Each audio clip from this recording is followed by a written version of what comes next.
والحج وليس البر بأن تأتوا البيوت من ظهورها ولكن البر من اتقى وأتوا البيوت من أبوابها واتقوا الله لعلكم تفلحون. جی ترجمہ سن لیجیے اس کا. یسألونک عن المحل، وہ لوگ آپ سے پوچھ رہے ہیں چاند کے بارے میں، یعنی کہ صحابہ رضوان اللہ تعالیٰ علیہ مجمعین آپ صلی اللہ علیہ وسلم سے سوال کر رہے تھے چاند کے بارے میں. کل ہی مواقیت للناس والحج، تو اللہ فرما رہے اللہ کے نبی کو کہ آپ کہہ دیجئے ہی مواقیت، وہ ٹائم ایک وہ اوقات کی چیز ہے، وہ اوقات ہے لوگوں کے لیے اور حج کے لیے، یعنی کہ چاند اوقات کے لیے متعین کیا، اوقات کے یعنی کہ اس سے اوقات پتہ چل جائے، وقت پتہ چلتا ہے، ٹائم پتہ چلتا ہے. وَلَيْسَ الْبِرُّ بِأَن تَأْتُوا الْبُيُوتَ مِن ظُهُورِهَا، اللہ تعالیٰ فرماتے ہیں کہ نیکی یہ نہیں کہ تم اپنے گھر کے پیچھے سے داخل ہو، وَلَكِنَّ الْبِرَّ مَنِ اتَّقَىٰ، نیکی یہ کہ تم اللہ تعالیٰ سے ڈرو، تقوی اختیار کرو. وَأْتُوا الْبُيُوتَ مِنْ أَبْوَابِهَا، اور تم گھر میں داخل ہو دروازے سے، سیدھے دروازے سے. وَاتَّقُوا اللَّهَ لَعَلَّكُمْ تُفْلِحُونَ، اور اللہ تعالیٰ سے ڈرو شاید کہ تم کامیاب ہو جاؤ، شاید کہ تم نجات پا جاؤ. اس آیت کی تفسیر کچھ یوں ہے کہ صحابہ رضوان اللہ تعالیٰ علیہ مجمعین نے پوچھا کہ چاند، کیونکہ وہ صحابہ رضی اللہ تعالیٰ علیہ مجمعین وہ ان کا سفر ہمیشہ ملک شام اور یمن کی طرف رہتا تھا، اور ان کو دشواری آتی تھی رات میں سفر کرنے سے، کیونکہ ظاہر سی بات ہے اہل عرب جو مکہ کا علاقہ ہے، جزیرۃ العرب، وہ ایک گرم علاقہ ہے اور اس میں زیادہ تر کھیتی وغیرہ ہوتی نہیں تھی، تو جس کی وجہ سے ان کو سفر کرنا پڑتا تھا. تجارت کرنے کے لیے وہ جاتے تھے یمن اور ملک شام، مصر کی طرف ان کا جانا ہوتا تھا، تو زیادہ تر سفر ان کو رات میں ہی ہوتے تھے. تو کبھی وہ دیکھتے تھے کہ چاند بہت زیادہ چمک رہا ہے اور کبھی ایسا دیکھتے تھے کہ چاند تھوڑا چمک رہا ہے. تو ان کو سوال ہوا، اللہ کے نبی سے پوچھا کہ جیسے سورج دن بھر یعنی کہ کیسے چمکتا ہے، اسی طرح چاند کیوں نہیں چمکتا؟ تو اللہ کے نبی نے فرمایا کہ چاند کے دن متعین ہیں، یعنی کہ کبھی چاند زیادہ چمکتا ہے تو کبھی نہیں چمکتا. صحابہ کو یوں تھا کہ اگر چاند اچھی طریقے سے چمکے، یعنی کہ جیسا 14ویں رات کا چاند جیسا ہوتا ہے، پورا مطلب مکمل چاند ہوتا ہے، جس طرح کی کتنی روشنی ہوتی ہے، اس طرح اگر تمام دنوں میں چمکے گا تو ہمارے لیے سفر کرنے میں آسانی ہوگی. تو اللہ تعالیٰ نے فرمایا کہ یہ چاند جو ہے وہ لوگوں کے لیے وقت بتلاتا ہے کہ یہ کون سا ٹائم ہوا ہے، کون سا وقت ہوا ہے، حج کے وقت کیا ہے، حج کا وقت کون سا ہے، مطلب حج کب ہونے والا ہے. تو اللہ تعالیٰ فرماتے کل ہی مواقیت للناس، جو چاند ہے وہ وقت کے لیے اللہ تعالیٰ نے رکھا ہے، اس سے اوقات پتہ چلتی ہے لوگوں کے لیے، تاکہ لوگ اوقات کو پتہ کر سکے کہ حج کا وقت کون سا ہے، نمازوں کا وقت کون سا ہے. اب جب یہ حج کی بحث شروع ہے، حج کے ابواب اللہ تعالیٰ یہاں سے بتلا رہے ہیں حج کیا ہے. تو جب لوگ حج کرتے تھے اور احرام باندھ لیتے تھے تو لوگ پہلے زمانے میں یعنی کہ صحابہ کرام رضوان اللہ تعالیٰ اجمعین کے زمانے میں لوگ ان کو مطلب ان کے اندر یہ واضح ہو چکا تھا، یعنی کہ انہوں نے یہ مان لیا تھا کہ جب احرام باندھ لے تو گھر کے سیدھے دروازے سے داخل نہیں ہو سکتے تھے، تو گھر کے پیچھے سے آتے تھے، یعنی کہ گھر کے پیچھے سے وہ داخل ہوتے تھے. تو اللہ تعالیٰ نے ان کے عمل کی تردید فرمائی اور کہا کہ وَلَيْسَ الْبِرُّ بِأَن تَأْتُوا الْبُيُوتَ مِن ظُهُورِهَا، نیکی یہ نہیں کہ مطلب کہ آپ یہ احرام کی حالت میں نیکی یہ نہیں کہ آپ گھر کے پیچھے کے راستے سے داخل ہو، یعنی کہ گھر کے پیچھے سے تم داخل ہو. نیکی یہ ہے کہ تم اللہ تعالیٰ سے ڈرو. وَلَكِنَّ الْبِرَّ مَنِ اتَّقَىٰ، نیکی یہ ہے کہ تم اللہ تعالیٰ سے سچے پکے ڈرنے والے بن جاؤ. وَأْتُوا الْبُيُوتَ مِنْ أَبْوَابِهَا، اللہ تعالیٰ فرماتے کہ تم گھر کے سیدھے راستے سے داخل ہو، یعنی کہ جو دروازہ تم نے داخل ہونے کے لیے بنایا اس سے داخل ہو. تم کیوں خاموں کا اپنے اوپر کوئی چیز لازم کرتے ہو؟ آگے اللہ تعالیٰ فرماتے وَاتَّقُوا اللَّهَ لَعَلَّكُمْ تُفْلِحُونَ، تم اللہ تعالیٰ سے ڈرو شاید کہ تم کامیاب ہو جاؤ، شاید کہ تم نجات پا جاؤ. جی اس کے بعد والی آیت کو سن لیجئے.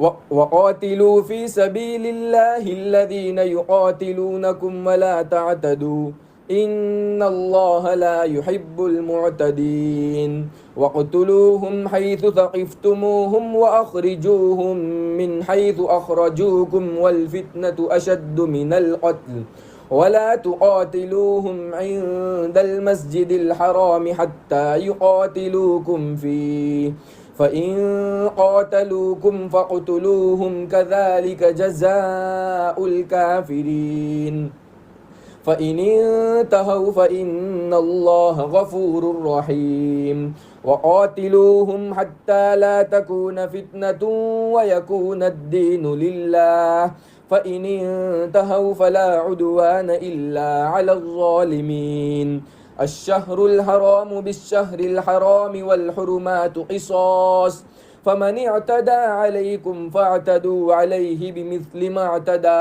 عليكم واتقوا الله واعلموا أن الله مع المتقين وأنفقوا في سبيل الله ولا تلقوا بأيديكم إلى التهلكة وأحسنوا إن الله يحب المحسنين.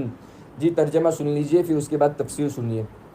وَقَاتِلُوا فِي سَبِيلِ اللَّهِ الَّذِينَ يُقَاتِلُونَكُمْ وَلَا تَعْتَدُوا. اللہ تعالیٰ فرماتے ہیں کہ تم اللہ تعالیٰ کے راستے میں جہاد کرو، یعنی کہ جب جہاد کا موقع آئے تو تم اللہ تعالیٰ کے راستے میں خوب جہاد کرو.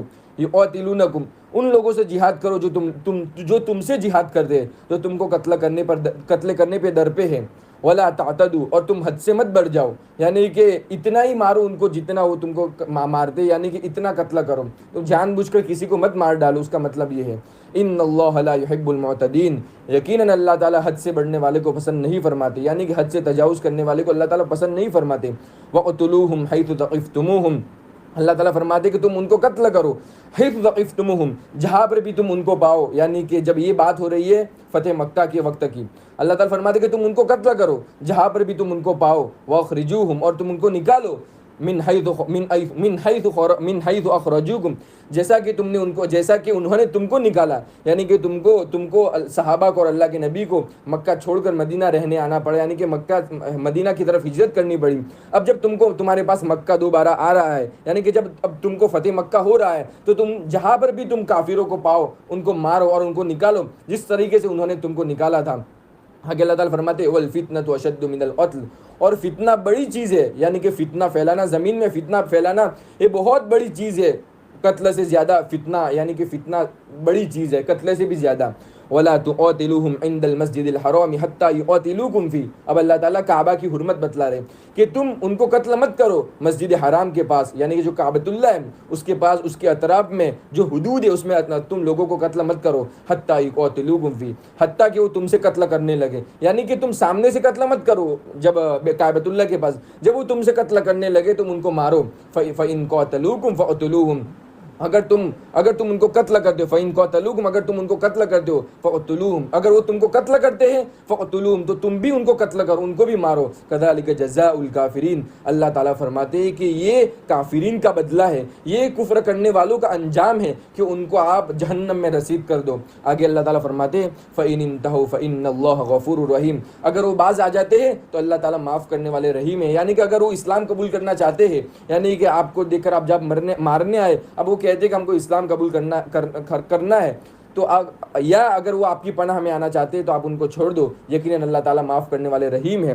آگے اللہ تعالیٰ فرماتے ہیں وَقَاتِلُوهُمْ حَتَّى لَا تَكُونَ فِتْنَةٌ وَيَكُونَ الدِّينُ لِلَّهِ، اللہ تعالیٰ فرماتے ہیں کہ ان کو قتل کرو یہاں تک کہ فتنہ ختم ہو جائے، یہاں تک کہ فتنہ جو ہے، یعنی کہ انہوں نے جو فتنہ برپا کیا ہے وہ ختم ہو جائے. وَيَكُونَ الدِّينُ لِلَّهِ، اور اللہ تعالیٰ کا مضبوط دین مطلب قائم ہو جائے، یعنی کہ اسلام قائم ہو جائے. اس وقت فتح مکہ کی بات ہو رہی ہے یہ. آگے اللہ تعالیٰ فرماتے فَإِنِ انْتَهُوا فَلَا عُدْوَانَ إِلَّا عَلَى الظَّالِمِينَ، اگر وہ باز آ جائے تو تم حد سے بڑھنے والے مت ہو، اگر تم حد سے بڑھ گئے تو تم ظلم کرنے والوں میں سے ہو جاؤ گے. الشہر الحرام بالشہر الحرام والحرمات قصاص، اللہ تعالیٰ فرماتے کہ اس کا بدلہ ویسا ہی ہے. اللہ تعالیٰ کیا فرماتے الشہر الحرام بالشہر الحرام والحرمات قصاص، مہینہ حرمت والا ہے، بدلہ ہے مہینہ حرمت والے کا، یعنی کہ یہ جو مہینہ ہے حج کا جو مہینہ ہے حرمت والا مہینہ ہے، تو حرمت والے مہینے کا بدلہ بھی حرمت ہے. اور ادب و احترام سے برابری کرو، ادب و احترام سے برابری کرو. فمن اعتدى علیکم فاعتدوا علیہ بمثل ما اعتدى علیکم، اللہ تعالیٰ فرماتے ہیں کہ بس جو زیادتی کرے تم پر، یعنی کہ جو تم پر زیادتی کرے، زیادتی سے تم پر مارے تو زیادتی کرو تم اس پر، تم سامنے سے زیادتی مت کرو، جب وہ تم پر زیادتی کرے تو تم ان پر زیادتی کرو، اتنی ہی زیادتی کرو. اللہ تعالیٰ فرماتے ہیں بمثل ما اعتدى علیکم، اتنی ہی زیادتی کرو جو انہوں نے تم پر زیادتی کی، اس سے زیادتی آگے مت کرو. واتقوا اللہ، اللہ تعالیٰ سے ڈرو. اللہ تعالیٰ فرماتے ہیں واتقوا اللہ، اللہ تعالیٰ سے ڈرو. واعلموا ان اللہ مع المتقین، اور جان لو کہ اللہ تعالیٰ ڈرنے والوں کے ساتھ ہے، یعنی کہ جان لو کہ جو اللہ کا موحد ہے، اللہ تعالیٰ کو مانتا ہے، اللہ تعالیٰ کا سچا عاشق ہے، اللہ تعالیٰ اس کے ساتھ ہے. یہ اللہ تعالیٰ فرماتے ہیں. آگے اللہ تعالیٰ فرماتے ہیں وانفقوا فی سبیل اللہ، تم خرچ کرو اللہ تعالیٰ کے راستے میں. ولا ولا تلقوا بأيديكم إلى التهلكة، اور تم مت ڈالو اپنے ہاتھوں کو ہلاکتی میں. کہ اللہ تعالیٰ فرماتے ہیں کہ تم اپنے آپ کو ہلاکتی میں مت ڈالو. وَأَحْسِنُوا، اور نیکی کرو. إِنَّ اللَّهَ يُحِبُّ الْمُحْسِنِينَ، یقیناً اللہ تعالیٰ نیکی کرنے والے کو پسند فرماتے ہیں. یعنی کہ نیکی جو کرتا ہے، جو اچھا کام کرتا ہے، اللہ تعالیٰ اس کو گلے سے لگاتے ہیں. اس کا مطلب یہ ہے کہ اللہ تعالیٰ اس کو اپنا محبوب بناتے ہیں. جی، ان آیتوں کی تفسیر کچھ ہوئی ہے کہ جب فتح مکہ ہوا تو اللہ کے نبی صلی اللہ علیہ وسلم، اللہ تعالیٰ نے فرمایا اللہ کے نبی کو کہ تم جہاں پر بھی مشرکوں کو پاؤ ان کو قتل کر دو، لیکن جو مشرک تم سے پناہ مانگے اور جو مشرک تم سے اسلام امن مانگے اور اسلام چاہے، یعنی کہ وہ اسلام قبول کرنا چاہے، تم ان کو قتل مت کرو، ان کو چھوڑ دو. لیکن جو مشرک تم پر حد تجاوزی کرتا ہے، تم کو سامنے سے وار کرتا ہے، تو تم ان پر بھی مارو. پھر اللہ تعالیٰ نے کعبہ کی حرمت بتلائی کہ جب تم کعبہ کے پاس جاؤ تو لوگوں کو قتل مت کرو. اگر وہ تم کو قتل کرتے ہیں تو سامنے سے دفاعی طور پر تم ان کو قتل کرو. کعبے کے سامنے اللہ تعالیٰ نے دفاعی جنگ کرنے کا حکم دیا، اقدامی کرنے کا حکم نہیں دیا. یعنی کہ جب ہو جاوے، جب وہ تم کو مارنے آ جاوے تو تم ان کو مارو، اقدامی نہیں کرنا، دفاعی کرنا ہے اللہ تعالیٰ نے فرمایا. لیکن اللہ تعالیٰ فرماتے ہیں کہ وہ جتنا تم کو مارے، یعنی کہ وہ جتنا تم کو نقصان پہنچائے اتنا ہی نقصان پہنچانا ہے، اس سے زیادہ نقصان نہیں پہنچانا. تو اللہ تعالیٰ اسلام نے کتنا خیال رکھا ہے مسلمانوں کو کہ جب مکہ فتح ہو رہا ہے تو اللہ تعالیٰ مسلمانوں کو ایک نصیحت کر رہے، ایک بات بتلا رہے کہ اگر وہ تم کو قتل کرتے ہیں تو تم ان کو کرو، تم کو جتنا مارے اتنا مارو، اس سے زیادہ مت مارو. یہ اسلام کی خوبی ہے، اسلام کی اچھائی ہے. آگے اللہ تعالیٰ فرماتے ہیں واتقوا اللہ، اللہ ہی سے ڈرو. جتنا بھی مدد مانگنے، جتنی بھی چیزیں کرنی اللہ ہی سے مانگو، اللہ ہی سے ڈرو. ان اللہ مع المتقین، یقین جانو کہ متقین کے ساتھ اللہ تعالیٰ ہے. یعنی کہ جو اللہ تعالیٰ کا سچا عاشق ہے، اللہ تعالیٰ سے ڈرتا ہے، ہر چیزوں میں اللہ تعالیٰ سے ڈرتا ہے، تو اللہ تعالیٰ فرماتے ہیں کہ میں اس کے ساتھ ہوں، اللہ تعالیٰ اس کے ساتھ ہے.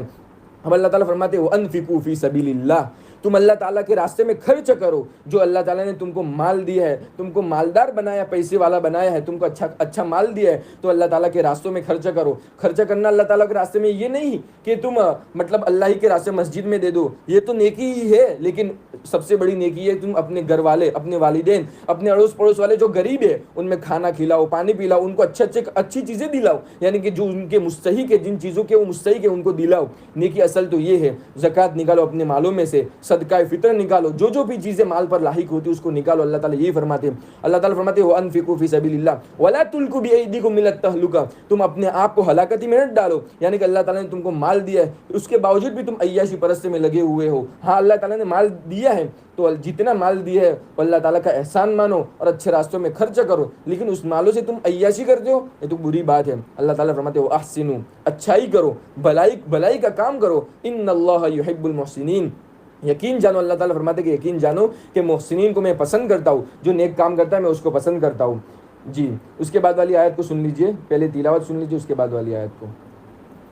وَأَتِمُّوا الْحَجَّ وَالْعُمْرَةَ لِلَّهِ فَإِنْ أُحْصِرْتُمْ فَمَا اسْتَيْسَرَ مِنَ الْهَدْيِ وَلَا تَحْلِقُوا رُؤُوسَكُمْ حَتَّى يَبْلُغَ الْهَدْيُ مَحِلَّهُ فَمَنْ كَانَ مِنْكُمْ مَرِيضًا أَوْ بِهِ أَذًى مِنْ رَأْسِهِ فَفِدْيَةٌ مِنْ صِيَامٍ أَوْ صَدَقَةٍ أَوْ نُسُكٍ فَإِذَا أَمِنْتُمْ فَمَنْ تَمَتَّعَ بِالْعُمْرَةِ إِلَى الْحَجِّ فَمَا اسْتَيْسَرَ مِنَ الْهَدْيِ فَمَنْ لَمْ يَجِدْ فَصِيَامُ 3 أَيَّامٍ فِي الْحَجِّ و7 إِذَا رَجَعْتُمْ تِلْكَ 10 كَامِلَةٌ ذَلِكَ لِمَنْ لَمْ يَكُنْ أَهْلُهُ حَاضِرِ الْمَسْجِدِ الْحَرَامِ وَاتَّقُوا اللَّهَ وَاعْلَمُوا أَنَّ اللَّهَ شَدِيدُ الْعِقَابِ. جی، ترجمہ سن لیجیے اس کا. وَأَتِمُّوا الْحَجَّ وَالْعُمْرَةَ لِلَّهِ، اللہ تعالیٰ فرماتے ہیں کہ تم اللہ تعالیٰ کے لیے حج کرو، والعمرۃ للہ، اور اللہ تعالیٰ کے لیے عمرہ کرو. یعنی اللہ تعالیٰ نے تم کو دولت دی ہے تو حج عمرہ کرو. فَإِنْ أُحْصِرْتُمْ فَمَا اسْتَيْسَرَ مِنَ الْهَدْيِ، اگر تمہارا احصار کر دیا جائے، اگر تم محصر بن جاؤ، یعنی کہ بیچ عمرہ کرنے کے دوران یا حج کرنے کے دوران تم کو ایسی کوئی تکلیف لاحق ہو گئی جس سے تم کو اپنا حج توڑنا پڑا، بیچ میں تمہارا مطلب تم محصر بن جاؤ. فمن استیسر من الہدی، پر جو تمہارے پاس میسر ہے ہدی میں سے تم اس کو ذبح کرو. ولا تحلقوا رؤوسکم حتی یبلغ الہدی محلہ، اللہ تعالیٰ فرماتے کہ تم ولا تحلقوا، تم اپنے سر کو مت منڈاؤ، یعنی کہ تم اپنا حلق مت کرو یہاں تک کہ تمہاری ہدی اس کی جگہ پر پہنچ جاوے. میں اس کی تفسیر کرتا ہوں، آپ پہلے ترجمہ سن لیجئے. فمن كان منكم مريضا او به اذى من رأسه ففدية من صيام او صدقة او نسك پر جو تم میں سے بیمار ہے، یعنی کہ حج کی حالت میں جو تم میں سے بیمار ہو گیا، او بھی عدم من رأسی، یا اس کو یا کوئی تکلیف لاحق ہو گئی، یا سر میں جوئیں لگ گئی، ففدیۃ من صیام او صدقۃ او نسک، تو وہ فدیہ دے دیوے، یعنی کہ روزے کا فدیہ دے دیوے، او صدقۃ او نسک، یا صدقہ کر دیوے، یا حج جو نسک کا صدقہ اس کا صدقہ کر لیوے، فَإِذَا أَمِنْتُمْ فمن تمتع بالعمرۃ الی الحج فما استیسر من الهدی. اگر اللہ تعالیٰ فرماتے فمن تمتع بالعمرۃ الی الحج فما استیسر من الهدی فاذا امنتم، پس جب مطمئن ہو جاؤ تم، یعنی کہ جب تم مطمئن ہو جاؤ، فمن تمتع، تو تم اللہ تعالیٰ کے لیے تمتع کرو. تمتع کس کو کہتے ہیں میں آپ کو تفسیر میں بتلا دو، پہلے آپ ترجمہ سن لیجئے. پھر تم تمتع کرو عمرہ سے حج کے ساتھ، فمستیسر من الہدی، پر جو تم کو میسر ہو، ہدی میں سے جو تم کو میسر ہو اس کو ذبح کرو اللہ تعالیٰ کے راستے میں. فمن لم یجد فصیام ثلاثۃ ایام، پر جو شخص ہدی کو نہ پائے، یعنی کہ ذبح کرنے کی کوئی چیز نہ پائے، تو وہ روزے رکھے 3 دن کے حج میں، وسبعۃ اذا رجعتم، اور 7 روزے رکھ کے حج سے لوٹنے کے بعد، تلک عشرۃ کاملہ، یقیناً یہ 10 دن مکمل ہو گئے. ذالک لمن لم یکن اہلہ حاضر المسجد الحرام، اللہ تعالیٰ فرماتے ذالک لمن لم یکن، یہ حکم اس شخص کے لیے ہے جو نہ ہو اس کے گھر والے، یعنی کہ یہ حکم اس کے لیے ہے جو بیت اللہ کے رہنے والے نہ ہو، یعنی کہ بیت اللہ کے آس پاس کے رہنے والے نہ ہو، جو آفاقی ہو. آفاقی کہا جاتا ہے جو جزیرۃ العرب سے الگ ہو، یعنی کہ وہ ایک حد لگی ہوئی ہے، جزیرۃ العرب میں بھی ایک حد لگی ہوئی ہے، اللہ کے نبی نے حد متعین کی تھی، اس حد کے باہر کا ہے، اس کے لیے تمتع کرنا ہے، یعنی کہ حج میں تمتع میں اس کی تفسیر بیان کرتا ہوں، پہلے ترجمہ سن لیجیے.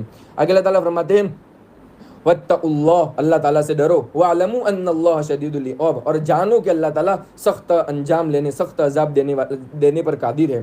اس کی تفسیر کچھ یہ ہے کہ یہاں سے ان آیتوں سے اللہ تعالیٰ حج کے احکامات کو بیان کر رہے ہیں کہ حج کن کن لوگوں پر فرض ہو جاتا ہے، اور حج کیا ہے، اور حج سے کیا قرب اللہ تعالیٰ کا حاصل ہوتا ہے، اور حج کیسے کرنا چاہیے. اگر حج میں کوئی چیز پیش آ گئی جو حج کے نامناسب ہے تو ہم کیا کریں، کیا چیز صدقہ دے، کیا چیز کریں. تو اللہ تعالیٰ پورے احکام کو واضح کر رہے ہیں. ان آیتوں سے ڈائریکٹ ترجمہ سے آپ کو پتہ نہیں چلے گا، اس کے لیے حدیثوں میں جانا پڑے گا، اس کے لیے تشریح پڑھنی پڑے گی.